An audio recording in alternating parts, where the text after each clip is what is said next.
بسم اللہ الرحمن الرحیم اللہم صلی علی محمد وعلی آل محمد وبارک وسلم رب اشرح لی صدری ویسر لی امری واحلل عقدۃ من لسانی یفقہوا قولی واجعل لی وزیرا من اہلی آمین یا رب العالمین۔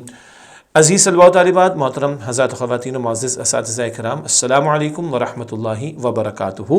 اللہ تعالیٰ سے دعا ہے کہ آپ جہاں کہیں بھی ہوں، اللہ تعالیٰ آپ سب کو ہم سب کو اپنی عافیت، سلامتی اور حفظ و امان میں رکھے۔ قرآن حکیم کا مطالعہ ہم کر رہے ہیں، مطالعہ قرآن حکیم سے، اور یعنی اس نصاب کے مطابق، اور اس کا چوتھا حصہ ہے، اور آج ہماری کلاس نمبر ہے 77۔ آج ہم آغاز کریں سورۃ الاحقاف کا۔ 26ویں پارے کی یہ پہلی صورت ہے سورۃ الاحقاف، اور اس کا تعارف پیش کریں گے اور پہلی 10 آیات کا مطالعہ انشاءاللہ آپ کے سامنے رکھیں گے۔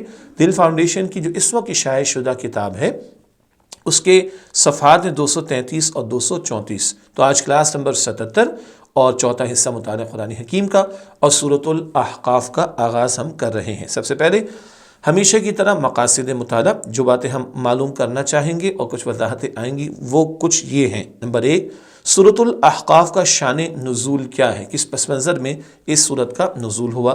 نمبر 2، باطل معبودوں کی کیا حقیقت ہے، شرک کی نفی بار بار قرآن حکیم میں کی گئی، اس مقام پر بھی باطل معبودوں کی حقیقت کو کھول کر بیان کیا گیا۔ نمبر 3، کفار قرآن حکیم پر کیا اعتراض کرتے تھے اور انہیں اس کا کیا جواب دیا گیا، یہ تفصیل بھی انشاءاللہ ہمارے سامنے آئے گی۔ اور نمبر 4، تکبر کے کیا معنی ہیں، تکبر کے حوالے سے بھی جب قوموں نے اکڑ دکھائی تو عذاب میں مبتلا ہوئیں، شیطان نے بھی تکبر کیا تھا، اب تکبر کیا ہوتا ہے اس پر بھی انشاءاللہ ہم آج آخر میں کلام کریں گے۔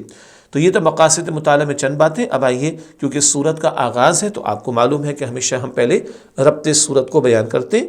ربط سورت سے مراد قرآن حکیم کی اس سورت سے پچھلی جو سورت کتاب میں ہے، قرآن حکیم میں ہے، مصحف میں ہے، تلاوت کی ترتیب میں ہے، اس سورت اور نئی آغاز کی جانے والی سورت کے مضامین کا تعلق۔ یہ 26ویں پارے کی پہلی سورت ہے سورۃ الاحقاف، اس سے قبل 25ویں پارے کی آخری سورت ہے سورۃ الجاثیہ۔ ان دونوں صورتوں کا باہمی ربط۔ نمبر 1، سورۃ الجاثیہ میں فرعونیت کی وجوہات یعنی غرور، تکبر، دنیا پرستی اور خواہشات نفس کی پیروی کا ذکر تھا، جبکہ سورۃ الاحقاف میں اس بات کی مزید وضاحت قوم عاد کے متکبرانہ رویوں سے کی گئی ہے۔ تھوڑی طویل بات ہو گئی۔ فرعون کو ہم جانتے ہیں، فرعونیت ایک کردار ہے، اور اس کردار کے اندر کیا خصوصیات یا صفات ہیں، غرور، تکبر، دنیا پرستی، نفس کی خواہشات کی پیروی کرنا، یہ باتیں سورہ جاثیہ میں فرعون کے حوالے سے، ایک فرد کے حوالے سے۔ اب جو ہم سورہ احقاف شروع کریں، قوم کا ذکر آ رہا ہے، قوم عاد کا ذکر آ رہا ہے، اور اس کے متکبرانہ رویوں کو اللہ تعالیٰ نے بیان کیا۔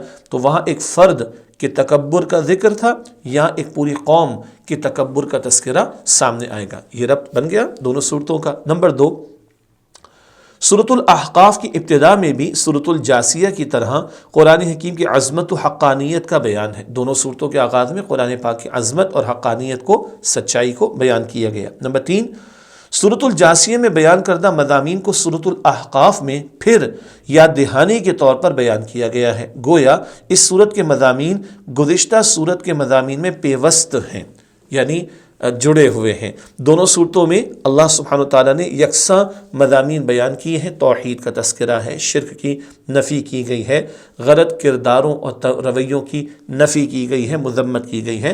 گویا اس اعتبار سے دونوں صورتوں میں مشابہت ہے مضامین کے اعتبار سے۔ یہ تو ربط صورت کا معاملہ ہوا۔ آگے چلتے ہیں، سورۃ الاحقاف کا تعارف۔ سورت کا آغاز ہو رہا ہے تو اس کے مضامین کا تعارف کرتے ہیں۔ سورۃ الاحقاف مکی سورت ہے۔ احقاف ریت کے ٹیلوں کو کہتے ہیں، ریت کے بڑے بڑے پہاڑ، ٹیلے، ان کو کہتے ہیں۔ یہ جزیرہ نماء عرب کے جنوبی علاقے عمان کے قریب واقع ہے۔ عمان ایک ملک ہم جانتے ہیں جس کا مشہور شہر مسقط ہے۔ احقاف قوم عاد کا مسکن رہا ہے۔ ہود علیہ السلام کی قوم ہے نا، تو ہم پڑھ چکے ہیں یہ واقعات، پہلے بھی ہمارے علم میں ہوگی بات۔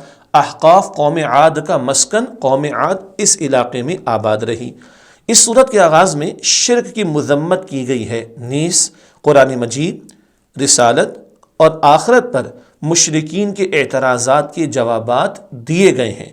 پھر والدین کے ساتھ حسن سلوک کا حکم دیا گیا ہے، اور نیک اولاد کی یہ خوبی بیان کی گئی ہے کہ وہ اپنے اوپر اور اپنے آباء و اجداد پر اللہ سبحانہ تعالیٰ کی نعمتوں کا شکر بجا لانے کی توفیق طلب کرتی ہے۔ ماں باپ کا ذکر بھی آئے گا، نیک اولاد کا ذکر بھی آئے گا، اور اپنی اولاد کے نیک صالح ہونے کی دعا کرتی ہے۔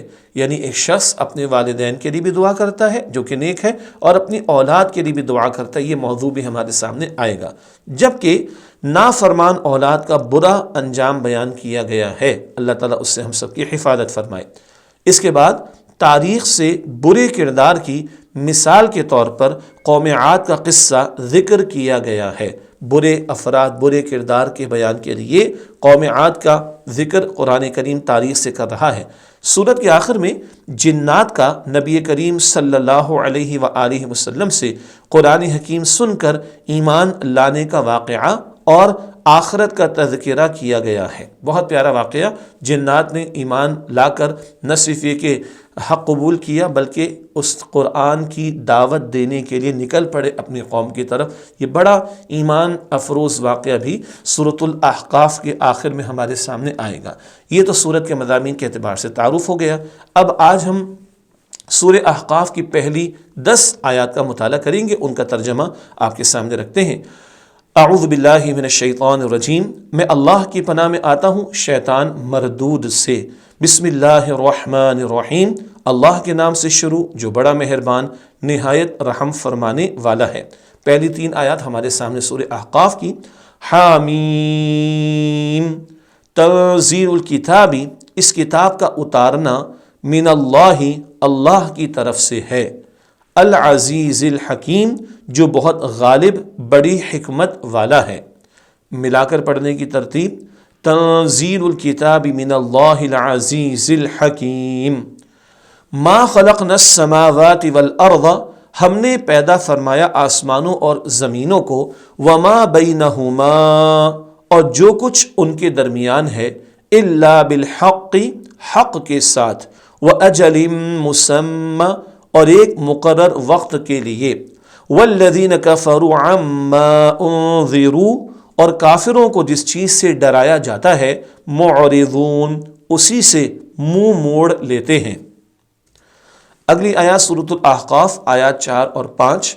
قل، آپ صلی اللہ علیہ وآلہ وسلم فرما دیجئے، ارأیتم، کیا تم نے ان چیزوں کو دیکھا ہے، ما تدعون من دون اللہ، جنہیں تم اللہ کے سوا پوجتے ہو، ارونی، مجھے دکھاؤ، ماذا خلقوا من الارض، کہ انہوں نے زمین میں سے کیا چیز پیدا کی ہے، ام لہم شرک فی السماوات، یا آسمانوں کے بنانے میں ان کا کوئی حصہ ہے، ایتونی بکتاب من قبل ھذا، میرے پاس اس سے پہلے کی کوئی کتاب لاؤ، او اثارۃ من علم، یا کوئی علم لاؤ جو چلا آتا ہو، ان کنتم صادقین، اگر تم سچے ہو، ومن اضل ممن، اور اس سے بڑھ کر کون گمراہ ہو سکتا ہے، یدعو من دون اللہ، جو اللہ کو چھوڑ کر ان کو پکارے،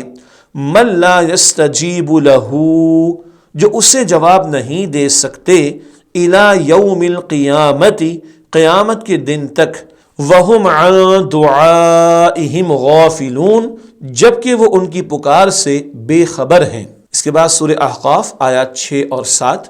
وَإِذَا حُشِرَ النَّاسُ، اور جب لوگ جمع کیے جائیں گے، كَانُوا لَهُمْ أَعْدَاءً، تو وہ ان کے دشمن ہوں گے، وَكَانُوا بِعِبَادَتِهِمْ كَافِرِينَ، اور وہ ان کی عبادت کا انکار کرنے والے ہوں گے، وَإِذَا تُتْلَى عَلَيْهِمْ، اور جب ان پر تلاوت کی جاتی ہیں، آیاتنا بینات، ہماری واضح آیات، قال الذین کفروا للحق، تو کافر حق کے بارے میں کہتے ہیں، لما جاءہم، جب وہ ان کے پاس آ چکا، ھذا سحر مبین، کہ یہ تو واضح جادو ہے۔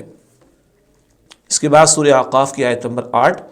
ام یقولون افتراہ، کیا وہ کہتے ہیں کہ اس قرآن کو انہوں نے گھڑ لیا ہے، قل، آپ صلی اللہ علیہ وآلہ وسلم فرما دیجئے، ان افتریتہ، اگر بالفرض میں نے اسے گھڑا ہے، فلا تملکون لی من اللہ شیئا، تو تم مجھے اللہ سے بچانے کا کوئی اختیار نہیں رکھتے. هو اعلم بما تفیضون فیہ، وہ خوب جانتا ہے جو باتیں تم بنا رہے ہو. کفا بہ شہیدا بینی و بینکم، وہی گواہ کے طور پر میرے اور تمہارے درمیان کافی ہے. وَهُوَ الْغَفُورُ الرَّحِيمُ، اور وہ بہت بخشنے والا نہایت رحم فرمانے والا ہے. آیت نمبر 9. قل، آپ صلی اللہ علیہ وآلہ وسلم فرما دیجئے، ما كنت بدعا من الرسل، میں کوئی نیا رسول نہیں آیا ہوں.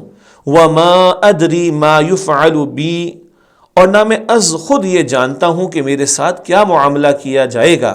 ولا بکم، اور نہ یہ کہ تمہارے ساتھ کیا ہوگا. ان اتبع الا ما یوحى الی، میں تو اسی چیز کی پیروی کرتا ہوں جو میری طرف وحی فرمائی جاتی ہے. وما انا الا نذیر مبین، اور میں تو صرف واضح طور پر ڈرانے والا رسول ہوں. اگلی اور آج کے مطالعے کے اعتبار سے آخری آیت ہوگی سورہ احقاف آیت نمبر 10.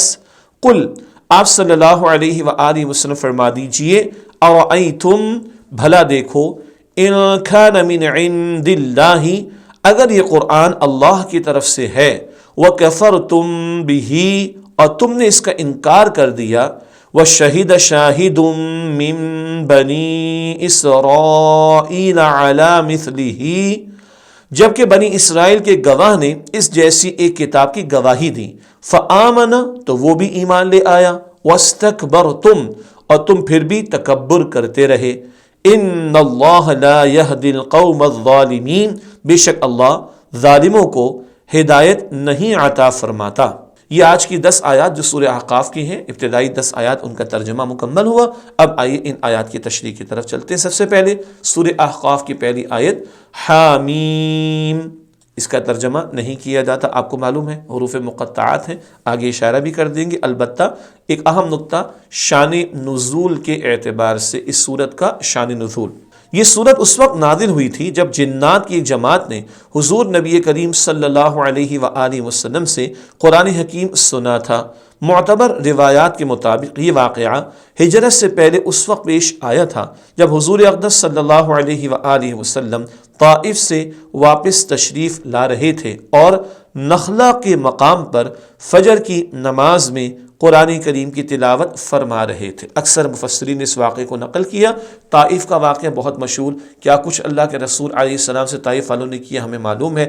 دعوت حق کو رد کیا اور اس سے آگے بڑھ کر بڑی بد کلامی بھی انہوں نے کی اور دست درازی بھی کی اور نبی علیہ السلام کے خلاف معاذ اللہ اقدام بھی کیا، استغفر اللہ. البتہ حضور واپس تشریف لائے اور اللہ تعالیٰ نے جنات کو بھیجا ہے اور اللہ کے رسول صلی اللہ علیہ وسلم نخلا کے مقام پر نماز فجر میں قرآن پاک کی تلاوت فرما رہے تھے اور جنات نے اس تلاوت کو سنا بھی اور وہ ایمان بھی لائے تھے. یہ واقع اس سورت کے آخر میں آئے گا. اس پس منظر میں اس سورت کا نزول ہوا ہے. حامیم سے مراد یہ حروف مقطعات میں سے ہے. حروف مقطعات کا علم اللہ سبحانہ وتعالیٰ کے پاس ہے اور یہ اللہ سبحانہ وتعالیٰ اور رسول اللہ صلی اللہ علیہ وسلم کے درمیان ایک راز ہے. یہ بات کئی مرتبہ ہم بیان کر چکے. البتہ ایک اور اہم بات، 24 سے 26 پارے کے درمیان 7 صورتیں ہیں جن کا آغاز حامیم سے ہوتا ہے. ان صورتوں کو حوامیم کہتے ہیں. کیسا پیارا لفظ ہے، حامیم کی جمع حوامیم. 7 صورتیں ہیں 24ویں پارے سے لے کر یہاں 26ویں پارے تک. ان حوامیم میں پہلی صورت سورۃ المؤمن ہے 24ویں پارے میں. حوامیم 7 صورتیں، ان میں سے پہلی صورت سورۃ المؤمن ہے، جبکہ آخری صورت سورۃ الاحقاف ہے. یہ 26ویں پارے کی پہلی صورت ہے. حضرت ابن عباس رضی اللہ تعالی عنہ صحابی ہیں، اللہ کے نبی علیہ السلام کے کزن بھی ہیں اور تفسیر میں صحابہ کرام میں امام بھی ہیں. وہ کیا فرما رہے ہیں؟ حضرت ابن عباس رضی اللہ تعالیٰ عنہ کا قول ہے کہ ہر چیز کا ایک مغز ہوتا ہے اور قرآن کا مغز حوامیم یعنی یہ 7 صورتیں مغز. ویسے تو ہم دماغ کو بھی کہتے ہیں، ٹھیک ہے، لیکن کہنے کا مطلب یہ ہے کہ حاصل کسی چیز کا خلاصہ، جسٹ، اہم بات، قرآن پاک سے جو مضامین کے حوالے سے مغز اور جسٹ نکلتا ہے وہ ان 7 صورتوں میں آ جاتا ہے. یہ ابن عباس رضی اللہ تعالی عنہ کا ایک قول ہے. اب آئیے دوسری آیت کی طرف چلتے ہیں. سورہ احقاف کی آیت نمبر 2. تنزیل الکتاب من اللہ العزیز الحکیم، اس کتاب کا اتارنا اللہ کی طرف سے ہے جو بہت غالب بڑی حکمت والا ہے۔ یہ آیت نمبر 2 کا ترجمہ، اس کی تشریح۔ قرآن حکیم کی عظمت کا بیان۔ اس آیت میں قرآن حکیم کی عظمت بیان فرمائی گئی ہے کہ قرآن حکیم اللہ سبحانہ و تعالیٰ کی طرف سے نازل کی ہوئی کتاب ہے۔ ایک اور علمی بات، قرآن حکیم اللہ سبحانہ و تعالیٰ کی طرف سے آپ صلی اللہ علیہ وآلہ وسلم پر بتدریج نازل کیا گیا، کیونکہ تنزیل کے مفہوم میں تھوڑا تھوڑا کر کے نازل کرنا بھی شامل ہے۔ یہ باتیں ہم پہلے بھی پڑھ چکے ہیں سورہ قدر میں، انا انزلناہ فی لیلۃ القدر۔ انزلنا انزال سے لفظ فوراً یکدم، اور تنزیل تھوڑا تھوڑا کر کے نازل ہونا، یہ الفاظ پہلے بھی ہم سمجھتے ہوئے آئے ہیں الحمدللہ۔ اور 23 برس میں قرآن حکیم نبی اکرم صلی اللہ علیہ وسلم کے قلب مبارک پر نازل ہوا۔ اللہ سبحانہ تعالیٰ کی صفات کا ذکر فرما کر کفار کو تنبیہ، اللہ تعالیٰ کی صفات آ رہی ہیں، اس میں بڑا ایک قیمتی نقطہ آئیے جانیں۔ اس آیت میں اللہ سبحانہ تعالیٰ کی 2 صفات بیان فرمائی گئی ہیں۔ نمبر 1 العزیز، یعنی اللہ سبحانہ تعالیٰ زبردست ہے، غلبے والا ہے۔ نمبر 2 الحکیم، یعنی اللہ سبحانہ تعالیٰ کمال حکمت والا ہے، وہ پورا غلبہ رکھتا ہے، پورا اختیار رکھتا ہے، اور وہ بہت حکمت والا ہے۔ ان دونوں صفات کا ذکر فرما کر کفار کو تنبیہ کی جا رہی ہے کہ قرآن مجید نبی کریم صلی اللہ علیہ وآلہ وسلم کا ذاتی کلام نہیں، جیسا کہ معاذ اللہ تمہارا خیال ہے۔ وہ کہتے تھے، گھڑ لیا انہوں نے معاذ اللہ، یہ تو اس اللہ کا کلام ہے جس کی کوئی بات حکمت سے خالی نہیں ہوتی، لہذا تم اس پر ایمان لا کر اپنی آخرت کو سنوارنے کی کوشش کرو، اور اگر تم اس پر ایمان نہ لائے تو اللہ سبحانہ و تعالیٰ سب پر غالب ہے، تم اس کی سزا سے بچ نہیں سکو گے۔ نیز اللہ سبحانہ و تعالیٰ کا حکیم ہونا اس بات کا متقاضی ہے، متقاضی تقاضا کرتا ہے یہ معاملہ، اللہ سبحانہ وتعالیٰ کا حکیم ہونا اس بات کا متقاضی ہے کہ انسان اطمینان قلب کے ساتھ برضا و رغبت اس کے احکام کی پیروی کرے۔ کفار کو، مخالفین کو ڈرایا بھی جا رہا ہے، اللہ پورا اختیار رکھتا ہے تمہاری پکڑ فرمانے کا، تمہیں سزا دینے کا، اور اہل علم بلکہ اہل ایمان اور نیک عمل کرنے والوں کو بتایا جا رہا ہے تم اور آگے بڑھو اللہ تعالیٰ کی اطاعت میں۔ کیوں؟ اللہ جو حکم دیتا ہے اس میں حکمت ہوتی ہے، اور مخلوق کا ہی اس میں فائدہ ہوا کرتا ہے، تو مخلوق پورے اطمینان قلب کے ساتھ اللہ تعالیٰ کی باتوں پر عمل کرنے والی بنے۔ دیکھیے ماشاءاللہ اب ہمارے اسٹوڈنٹس اور ہمارے طلبہ و طالبات کا بھی علمی لیول مجھے پورا یقین ہے کہ بڑھ رہا ہے۔ یہ صفات جو اللہ تعالیٰ کی آتی ان میں بھی اس قدر حکمت کی باتیں ہیں، اور یہ نقطے ہیں جو ہمارے سامنے آ رہے ہیں۔ تیسری آیت سورہ اعقاف کی آیت نمبر 3، ما خلقنا السماوات والارض وما بینہما الا بالحق واجل مسمى والذین کفروا عما انذروا معرضون۔ ہم نے پیدا فرمایا آسمانوں اور زمینوں کو اور جو کچھ ان کے درمیان ہے حق کے ساتھ اور ایک مقرر وقت کے لیے، اور کافروں کو جس چیز سے ڈرایا جاتا ہے اسی سے منہ موڑ لیتے ہیں۔ یہ آیت نمبر 3 کا ترجمہ تشریح کرتے ہیں۔ آیت میں مذکور اللہ سبحانہ وتعالیٰ کے معبود حقیقی ہونے کی عقلی دلیل، اللہ سبحانہ وتعالیٰ ہی ہے جس نے آسمانوں، زمین اور جو کچھ ان کے درمیان ہے ان سب کو پیدا فرمایا ہے، اس لیے وہی معبود حقیقی ہے۔ خالق اللہ ہے پوری کائنات کا، تو معبود بھی اللہ تعالیٰ ہی ہے اور اس کے ساتھ کوئی شریک نہیں۔ کائنات کی مدت، کائنات ایک وقت مقررہ تک قائم رہنے والی ہے، یعنی اللہ سبحانہ تعالیٰ نے کسی چیز کو لامحدود زندگی عطا نہیں کی، بلکہ ذرے سے لے کر پہاڑ تک، شمس و قمر، سورج و چاند مراد ہیں، اور زمین و آسمانوں میں ہر چیز کی ایک مدت مقرر کر دی گئی ہے۔ ہر شے، کل من علیہا فان، اس زمین کا ذکر قرآن پاک سورہ الرحمن میں فرماتا ہے، جو کچھ زمین پر ہے وہ فنا ہو جانے والا ہے۔ اسی آیت کریمہ کے تعلق سے تشریح کا ایک اور نقطہ، وقت مقررہ سے مراد، وقت مقررہ سے قیامت کا آنا مراد ہے۔ قیامت کے واقع ہونے کا حتمی علم صرف اللہ سبحانہ وتعالیٰ کے پاس ہے۔ جب اللہ سبحانہ وتعالیٰ کی طرف سے مقرر کردہ مدت پوری ہو جائے گی تو اللہ سبحانہ وتعالیٰ ہر چیز کو فنا کر دے گا، پھر ایک مدت کے بعد حشر کا میدان قائم کرے گا، وہاں جن و انس سے، یعنی جنات اور انسانوں سے ان کی دنیا کی زندگی کے بارے میں پوچھ گچھ کی جائے گی۔ اللہ تعالی ہم سب کے حساب کو آسان فرمائے۔ دعا سیکھی ہے نا ہم نے، اللہم حاسبنی حسابا یسیرا، اللہ میرے حساب کو آسان فرما دے۔ اور سب کے لیے دعا مانگنا چاہیں گے، اللہم حاسبنا حسابا یسیرا، اے اللہ ہم سب کے حساب کو آسان فرما دے۔ کفار کا ذکر آیا اس آیت کریمہ میں، ان کی ہٹ دھرمی کے تعلق سے ایک نقطہ اور، کفار کی ہٹ دھرمی کا بیان۔ جب کفار کو توحید سے انکار کی صورت میں آخرت سے ڈرایا جاتا ہے تو وہ بے توجہی برتتے ہیں، یعنی منہ پھیر لیتے ہیں۔ اعراض کرتے مراد منہ پھیر لیتے ہیں۔ علمی بات، قرآن حکیم نے متعدد مقامات پر، متعدد کئی بہت سارے، قرآن حکیم نے متعدد مقامات پر کفار کی سوچ کی تردید کرتے ہوئے بتایا ہے کہ اللہ سبحانہ و تعالیٰ نے زمین و آسمانوں میں کوئی ایک چیز بھی بے مقصد پیدا نہیں کی۔ ہر چیز کو پیدا کرنے کے مجموعی طور پر دو مقصد ہیں۔ پہلا مقصد یہ ہے کہ ہر چیز اپنے رب کو یاد کرے، اس کی تسبیح کرے اور اس کے حکم کے مطابق کام کرے۔ دوسرا مقصد یہ کہ وہ انسان کی خدمت پر معمور رہے اور انسانی زندگی کے لیے ذریعہ اور مددگار رہے۔ سورج، چاند، ستارے، یہ سب ہماری خدمت پر اللہ نے لگا رکھے ہیں۔ اس کے بعد اگلی آیت ہے سورہ احقاف کی آیت نمبر 4، قُلْ أَرَأَيْتُم مَّا تَدْعُونَ مِن دُونِ اللَّهِ أَرُونِي مَاذَا خَلَقُوا مِنَ الْأَرْضِ۔ آپ صلی اللہ علیہ وآلہ وسلم فرما دیجئے، کیا تم نے ان چیزوں کو دیکھا ہے جنہیں تم اللہ کے سوا پوجتے ہو؟ مجھے دکھاؤ کہ انہوں نے زمین میں سے کیا چیز پیدا کی ہے۔ ام لہم شرک فی السماوات ایتونی بکتاب من قبل ھذا او اثارۃ من علم ان کنتم صادقین۔ یا آسمانوں کے بنانے میں ان کا کوئی حصہ ہے؟ میرے پاس اس سے پہلے کی کوئی کتاب لاؤ یا کوئی علم لاؤ جو چلا آتا ہو اگر تم سچے ہو۔ اس آیت کریمہ کی تشریح، مشرکین کے باطل معبودوں کے حوالے سے دلیل کا مطالبہ۔ مشرکین سے پوچھا گیا کہ تمہارے پاس کوئی عقلی یا نقلی دلیل ہے کہ وہ باطل معبود جنہیں تم اللہ سبحانہ و تعالیٰ کے سوا پوجتے ہو، کیا ان میں سے کوئی ہے جس نے زمین میں کوئی مخلوق پیدا کی ہو، یا ان کی آسمانوں میں کوئی شراکت داری ہو، یا پھر قابل اعتماد سند کے ساتھ کسی نبی کا قول ہی پیش کر دو۔ دو دلیلیں ہوتی ہیں، ایک عقل کی اور ایک نقل کی، پہلے بھی ہم سمجھتے آئے ہیں، یاد آ رہا ہے آپ کو؟ عقلی دلیل تو عقل سے ہم نکالتے ہیں، لیتے ہیں۔ نقلی دلیل جو اللہ کی وحی کی تعلیم منتقل چلی آئی ہو، کوئی لاؤ دلیل کوئی کتاب میں، الہامی کتاب میں کہیں ہے کہ اللہ کے ساتھ کسی کو شریک کیا جائے؟ معاذ اللہ، جی قطعا نہیں۔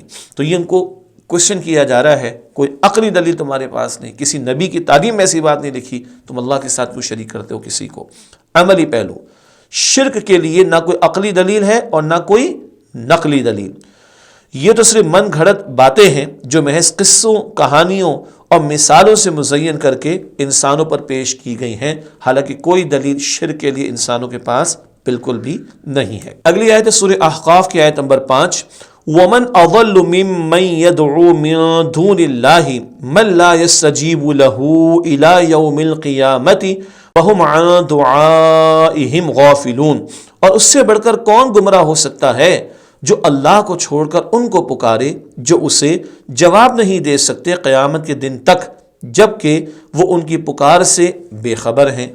یہ آیت نمبر 5 کا ترجمہ، اس کی تشریح کرتے ہیں۔ پہلا نقطہ، سب سے بڑا گمراہ، اس آیت میں سب سے بڑا گمراہ اسے قرار دیا گیا ہے جو اللہ سبحانہ تعالیٰ کو چھوڑ کر دوسروں کو پکارتا ہے۔ یہ سب سے بڑی گمراہی ہے۔ باطل معبودوں کی حقیقت، اس آیت میں باطل معبودوں کی حقیقت بیان کی گئی ہے کہ وہ اپنے پکارنے والوں کی پکار قیامت تک نہیں سن سکتے اور نہ ہی انہیں جواب دے سکتے ہیں، بلکہ حقیقت یہ ہے کہ باطل معبود اپنے پکارنے والوں سے بے خبر ہے، جیسے کہ بت وغیرہ۔ علمی بات، مشرکین بتوں کی پرستش کیا کرتے تھے، پوجا کرتے تھے۔ انہوں نے بیت اللہ شریف میں 360 بت نصب کر رکھے تھے، یہ بات ہمارے علم میں ہے۔ اپنے اپنے گھروں میں جو مورتیاں انہوں نے سجا رکھی تھیں وہ ان کے علاوہ تھیں۔ ان کی اس کھلی گمراہی بلکہ حماقت کو بڑے مؤثر انداز میں پیش کیا جا رہا ہے کہ اے عقل کے اندھو، تم ان بتوں کی پوجا کرتے ہو جو نہ سن سکتے ہیں نہ جواب دے سکتے ہیں۔ ابراہیم علیہ السلام کا قصہ یاد آیا، ہم پڑھ چکے ہیں نا، بتوں کو پاش پاش کر دیا تھا، نہ سن سکتے ہیں نہ دیکھتے ہیں نہ کوئی جواب دے سکتے ہیں، ان کو پکارتے ہو اور نہ کسی مشکل وقت میں تمہاری مدد کر سکتے ہیں۔ اس سے زیادہ نادان اور گمراہ اور کون ہو سکتا ہے جو اللہ سبحانہ و تعالیٰ کو چھوڑ کر بتوں کی پوجا کرتا ہے اور ان سے ایسی چیزیں مانگتا ہے جو وہ قیامت تک نہیں دے سکتے۔ جو وہ کہہ رہا ہے وہ اس سے غافل ہیں، نہ وہ دیکھنے اور سننے کی طاقت رکھتے ہیں نہ پکڑنے کی، بلکہ وہ بے جان پتھر ہیں جنہیں انہوں نے اپنے ہاتھوں سے تراشا ہے۔ ہم نے سورہ حج میں پڑھا تھا مکھی بھی پیدا نہیں کر سکتے یہ جھوٹے معبود، مکھی ان کے سامنے سے کچھ اٹھا کر لے جائے بیچارے چھڑا بھی نہیں سکتے۔ ایسے کمزوروں کو پکارنے والے کتنے بے وقوف اور حماقت میں مبتلا لوگ ہیں۔ سورہ اعقاف کی آیت نمبر 6، وَإِذَا حُشِرَ النَّاسُ كَانُوا لَهُمْ أَعْدَاءً وَكَانُوا بِعِبَادَتِهِمْ كَافِرِينَ، اور جب لوگ جمع کیے جائیں گے تو وہ ان کے دشمن ہوں گے اور وہ ان کی عبادت کا انکار کرنے والے ہوں گے۔ یہ آیت نمبر 6 کا ترجمہ، اس کی تشریح کرتے ہیں۔ تمام انسانوں کو جمع کیے جانے کا بیان، قیامت کے روز تمام انسان دوبارہ زندہ کر کے میدان حشر میں جمع کیے جائیں گے، ہر ایک پیش ہوگا۔ مشرکین کے خود ساختہ معبودوں کی حقیقت، قیامت کے دن مشرکین کے خود ساختہ معبود ان کے دشمن ہوں گے، خود ساختہ، خود سے بنائے ہوئے، اور ان مشرکین کی عبادت کا انکار کریں گے۔ وہ صاف کہہ دیں گے کہ ہم نے مشرکین کو اپنی عبادت کا نہیں کہا تھا، اور اللہ تعالیٰ قادر ہے مٹی کے بتوں کو بولنے کی قوت و صلاحیت عطا فرما دے، اور ان مشرکین کی ذلت میں اضافہ ہو جائے گا، وہ ان کی پرستش اور عبادت کی نفی کر دیں گے۔ سورہ احقاف کی اگلی آیت، آیت نمبر 7، وَإِذَا تُتْلَى عَلَيْهِمْ آيَاتُنَا بَيِّنَاتٍ قَالَ الَّذِينَ كَفَرُوا لِلْحَقِّ لَمَّا جَاءَهُمْ هَذَا سِحْرٌ مُبِينٌ، اور جب ان پر تلاوت کی جاتی ہماری واضح آیات تو کافر حق کے بارے میں کہتے ہیں جب وہ ان کے پاس آ چکا کہ یہ تو واضح جادو ہے۔ اس آیت کی تشریح کرتے ہیں۔ کفار کا قرآن حکیم پر اعتراض، کفار اسے کھلا جادو قرار دیتے تھے، معاذ اللہ۔ یہ بات ہم نے پہلے بھی پڑھی کہ یہ بد کلامی کرتے تھے قرآن کریم کے بارے میں، معاذ اللہ۔ علمی بات، کفار مکہ قرآن حکیم کو صریح جادو اس لیے کہتے تھے کہ ایک طرف تو وہ اسے خدائی کلام ماننے کے لیے تیار نہ تھے۔ صریح کا مطلب ہوتا ہے کھلا، واضح، صریح کھلا اور واضح، اس لیے کہتے ہیں کہ ایک طرف تو وہ اسے خدائی کلام ماننے کے لیے تیار نہ تھے، اور دوسری طرف ان کے دل گواہی دیتے تھے کہ کوئی انسان اس جیسا کلام پیش کرنے پر قادر نہیں ہو سکتا، اس لیے وہ لوگوں کو قرآن مجید سے بد ظن کرنے کے لیے یہ مشہور کرتے کہ یہ تو واضح جادو ہے، معاذ اللہ۔ اول تو ماننے کو تیار نہیں تھے، مگر ان کو عربی تو آتی تھی اور ان کو دل گواہی ان کے دے رہے تھے کہ یہ کلام کسی انسان کا ہو نہیں سکتا، مگر تکبر کی وجہ سے قبول کرنے کو تیار نہیں ہوتے تھے، تو لوگوں میں مشہور کرتے یہ تو بس جادو ہے، معاذ اللہ۔ لوگوں کو بدظن کرنے کے لیے، بدگمانی میں مبتلا کرنے کے لیے، نفرت دلانے کے لیے یہ کہتے یہ تو واضح جادو ہے، معاذ اللہ۔ حالانکہ قرآن تو اللہ کا سچا کلام، اور ان کے دل گواہی دیتے تھے عربی زبان میں، تو ان کو سمجھ آتی تھی کفار کو، مشرکین کو، مگر تکبر کی وجہ سے ماننے کو تیار نہیں تھے۔ اگلی آیت سورہ احقاف کی آیت نمبر 8، ام یقولون افتراہ قل ان افتریتہ فلا تملکون لی من اللہ شیئا، کیا وہ کہتے ہیں کہ اس قرآن کو انہوں نے گھڑ لیا ہے؟ آپ صلی اللہ علیہ وسلم فرما دیجئے اگر بالفرض میں نے اسے گھڑا ہے تو تم مجھے اللہ سے بچانے کا کوئی اختیار نہیں رکھتے۔ ہوا اعلم بما تفیضون فی کفا بہ شہیدا بینی وبینکم وہو الغفور الرحیم، وہ خوب جانتا ہے جو باتیں تم بنا رہے ہو، وہی گواہ کے طور پر میرے اور تمہارے درمیان کافی ہے، اور وہ بہت بخشنے والا، نہایت رحم فرمانے والا ہے۔ اس آیت کی تشریح کرتے ہیں۔ منکرین قرآن کا اعتراض اور اس کا جواب۔ منکرین قرآن کہتے تھے کہ آپ صلی اللہ علیہ وسلم نے اس قرآن حکیم کو خود سے بنا لیا ہے، معاذ اللہ۔ وہی ان کا جھوٹا اعتراض کفار کا۔ اس کے جواب میں منکرین قرآن سے کہا گیا کہ اگر بفرض محال، یعنی سپوزنگلی، امکان ہی نہیں ہے، مگر چلو فرض کر لیتے، اگر بالفرض آپ صلی اللہ علیہ وسلم نے اسے خود بنا لیا ہوتا تو پھر تم میں سے کوئی انہیں اللہ سبحانہ وتعالیٰ کے عذاب سے نہیں بچا سکتا۔ اللہ اکبر۔ مگر حقیقت یہ ہے کہ قرآن حکیم اللہ سبحانہ وتعالیٰ کی طرف سے نازل کردہ ہے، لہذا یہ منکرین کی طرف سے آپ صلی اللہ علیہ وسلم پر سراسر الزام اور کذب گوئی ہے۔ کذب جھوٹ کو کہتے ہیں، کذب گوئی، جھوٹ بولنا، معاذ اللہ، جس کا انجام جہنم کا سخت ترین عذاب ہوگا۔ اگر بالفرض ایسا ہوتا تو کیا سے کیا نہ ہو جاتا، لیکن نہیں، یہ اللہ کا سچا کلام ہے، تم جھوٹا الزام لگاتے ہو اے کافرو، تم اللہ تعالیٰ کی سخت پکڑ اور عذاب میں مبتلا کیے جاؤ گے۔ اللہ سبحانہ تعالیٰ کی صفات الغفور الرحیم کا بیان۔ اس آیت کے آخر میں اللہ سبحانہ تعالیٰ کی صفات الغفور الرحیم بیان کر کے منکرین قرآن کو توبہ کی ترغیب دلائی جا رہی ہے کہ اگر وہ ان حرکتوں سے باز آ کر سچی توبہ کرتے ہیں تو اللہ سبحانہ وتعالیٰ خوب بخشنے والا، بہت رحم فرمانے والا ہے۔ سزا کے بیان کے بعد الغفور الرحیم کا بیان، یہ اللہ کی شان کریمی۔ تم سچی توبہ کر لو، رسول اللہ علیہ السلام کو اللہ کا سچا رسول مان لو، آخری رسول مان لو، ان پر ایمان لے آؤ، اللہ تمہیں بخش دینے پر قادر ہے۔ سورہ اعقاف کی اگلی آیت ہے آیت نمبر 9۔ قل ما كنت بدعا من الرسل وما ادری ما يفعل بی ولا بکم۔ آپ صلی اللہ علیہ وسلم فرما دیجئے میں کوئی نیا رسول نہیں آیا ہوں، اور نہ میں از خود یہ جانتا ہوں کہ میرے ساتھ کیا معاملہ کیا جائے گا، اور نہ یہ کہ تمہارے ساتھ کیا ہوگا۔ ان اتبع الا ما یوحى الی وما انا الا نذیر مبین۔ میں تو اسی چیز کی پیروی کرتا ہوں جو میری طرف وحی فرمائی جاتی ہے، اور میں تو صرف واضح طور پر ڈرانے والا رسول ہوں۔ یہ سورہ اعقاف کی آیت نمبر 9 کا ترجمہ ہوا۔ آئیے تشریح کرتے ہیں۔ نبی کریم صلی اللہ علیہ وسلم کی نبوت کی حقیقت کا بیان۔ آیت میں آپ صلی اللہ علیہ وسلم سے کہلوایا گیا کہ ان کو بتا دیجئے کہ مجھ سے پہلے بھی بہت سے رسول آئے، میں بھی اللہ کا رسول ہوں، کوئی نیا پہلی مرتبہ تو نہیں آیا کوئی رسول۔ توحید کی جو دعوت پہلے انبیاء کرام علیہ السلام نے دی ہے، وہی دعوت میں تمہیں دیتا ہوں۔ ان سے بھی معجزات ظاہر ہوئے، اور تم نے میرے بھی معجزات دیکھ لیے جو اللہ سبحانہ تعالیٰ نے مجھے عطا فرمائے۔ سب سے بڑا معجزہ قرآن پاک بھی ہے، اور ہاں معراج کا واقعہ بھی ہے اسی طریقے پر، اور اللہ تعالیٰ نے نبی اکرم علیہ السلام کو معجزات عطا فرمائے۔ شق القمر کا واقعہ، چاند کا 2 ٹکڑے ہو جانا، اینڈ سو آن۔ اور تم نے میری بھی معجزات دیکھ لی جو اللہ سبحانہ وتعالیٰ نے مجھے عطا فرمائے، اس سے تمہیں میری رسالت پر ایمان لانے سے ہچکچاہٹ نہیں ہونی چاہیے، ہچکچاہٹ رکنا نہیں چاہیے، بلکہ قبول کرنا چاہیے۔ کوئی نیا میں رسول پہلی مرتبہ نہیں آیا، پہلے بھی اللہ نے بہت سے رسولوں کو بھیجا۔ ہاں یاد رہے اب اللہ کے رسول صلی اللہ علیہ وسلم اللہ تعالیٰ کے آخری رسول ہیں۔ علمی بات، آئندہ پیش آنے والے حالات کے علم کے حوالے سے نبی کریم صلی اللہ علیہ وآلہ وسلم سے کہلوایا گیا کہ میں نہیں جانتا کہ میرے ساتھ کیا حالات پیش آئیں گے، کیونکہ غیب کے امور کا علم صرف وحی کے ذریعے سے ممکن ہے۔ جب تک کسی بھی معاملے میں مجھ پر وحی نہ اترے مجھے اس کا علم نہیں ہو سکتا، خواہ اس کا تعلق میری ذات سے ہو، امت کے مؤمنین یا کافروں سے ہو، خواہ وہ معاملہ دنیاوی ہو یا اخروی۔ بہرحال وحی کے بغیر اس کا بیان میرے لیے ممکن نہیں ہے۔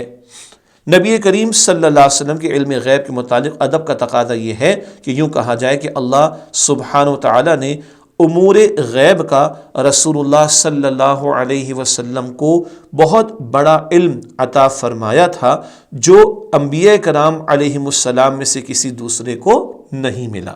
انبیاء کرام علیہ السلام کا اصل کام جس آیت میں بیان ہوا، انبیاء کرام علیہ السلام کا اصل کام اس وحی کی پیروی کرنا ہے جو ان کی طرف اللہ سبحانہ تعالیٰ کی طرف سے نازل فرمائی جاتی ہے۔ پیغمبر اپنی مرضی سے کچھ کہتے نہیں، کرتے نہیں، وہ اللہ کی وحی کے مطابق بیان فرماتے، اللہ کی وحی کے مطابق عمل کرتے ہیں۔ آیت میں نبی کریم صلی اللہ علیہ وسلم کا تعارف اس آیت میں بتایا گیا ہے کہ آپ صلی اللہ علیہ وسلم کھلم کھلا واضح طور پر اللہ سبحانہ تعالیٰ کے عذاب سے ڈرانے والے تھے۔ مراد مشرکین، کفار، نافرمانوں کو، سرکشی کرنے والوں کو بالکل واضح طور پر کھلا انداز میں خبردار کرنے والے کہ تم یہ روش نہیں چھوڑو گے، کل اللہ کی پکڑ اور عذاب میں مبتلا کیے جاؤ گے۔ یہ اللہ کے رسول علیہ السلام کا بھی اور دیگر انبیاء کی بھی بنیادی ذمہ داری کا معاملہ بیان ہوا۔ آج کی کلاس کے اعتبار سے آخری آیت ہے سورہ احقاف کی آیت نمبر 10۔ قل ارأيتم ان كان من عند الله وكفرتم به وشهد شاهد من بني اسرائيل على مثله۔ آپ صلی اللہ علیہ وسلم فرما دیجئے بھلا دیکھو اگر یہ قرآن اللہ کی طرف سے ہے اور تم نے اس کا انکار کر دیا، جبکہ بنی اسرائیل کے ایک گواہ نے اس جیسی ایک کتاب کی گواہی دی، فآمن واستکبرتم، وہ ایمان بھی لے آیا اور تم پھر بھی تکبر کرتے رہے، ان اللہ لا یہدی القوم الظالمین، بے شک اللہ ظالموں کو ہدایت نہیں عطا فرماتا۔ یہ آیت نمبر 10 کا ترجمہ تشریح کرتے ہیں۔ قرآن حکیم کے حق ہونے کی گواہی۔ قرآن حکیم اللہ سبحانہ وتعالیٰ کا سچا کلام ہے جو نبی کریم صلی اللہ علیہ وآلہ وسلم پر نازل فرمایا گیا ہے۔ ویسے تو حضرت موسیٰ علیہ السلام بذات خود اس کے حق ہونے کی گواہی اور خبر دے چکے تھے، مگر رسول اللہ صلی اللہ علیہ وسلم کے دور میں بھی کئی لوگوں نے یہ گواہی دی۔ حضرت موسیٰ علیہ السلام جو تورات ان کو عطا ہوئی اس میں بھی نبی اکرم علیہ السلام کا ذکر خیر موجود، اور موسیٰ علیہ السلام کی تعلیمات میں بھی نبی علیہ السلام کا ذکر خیر موجود، اور معراج کی شب تو تمام انبیاء نے حضرت نبی مکرم علیہ السلام کی امامت میں نماز بھی ادا کی، اور ساتوں آسمانوں پر جو مختلف انبیاء رسول سے نبی علیہ السلام کی ملاقات ہوئی ان میں حضرت موسیٰ علیہ السلام بھی شامل۔ البتہ حضور کے اپنے دور میں بھی لوگوں نے گواہی دی اہل کتاب میں سے، مثلاً مفسرین کرام کے مطابق یہودیوں میں سے حضرت عبداللہ بن سلام رضی اللہ تعالی عنہ، اور عیسائیوں میں سے حضرت عدی بن حاتم رضی اللہ عنہ اور نجاشی رحمۃ اللہ علیہ ایمان لائے۔ یعنی مفسرین نے یہ واقعات نقل کیے ہیں، ورنہ سیرت کی کتابوں میں عبداللہ بن سلام رضی اللہ عنہ، عدی بن حاتم رضی اللہ عنہ، نجاشی رحمۃ اللہ علیہ کے واقعات ہم پڑھتے ہیں۔ تو کفار و مشرکین کو کہا جا رہا ہے تم انکار کرتے ہو، جبکہ دیکھو موسیٰ علیہ السلام ہو یا اہل کتاب میں سے کچھ لوگ وہ ایمان لائے ہیں رسول اللہ صلی اللہ علیہ وسلم پر۔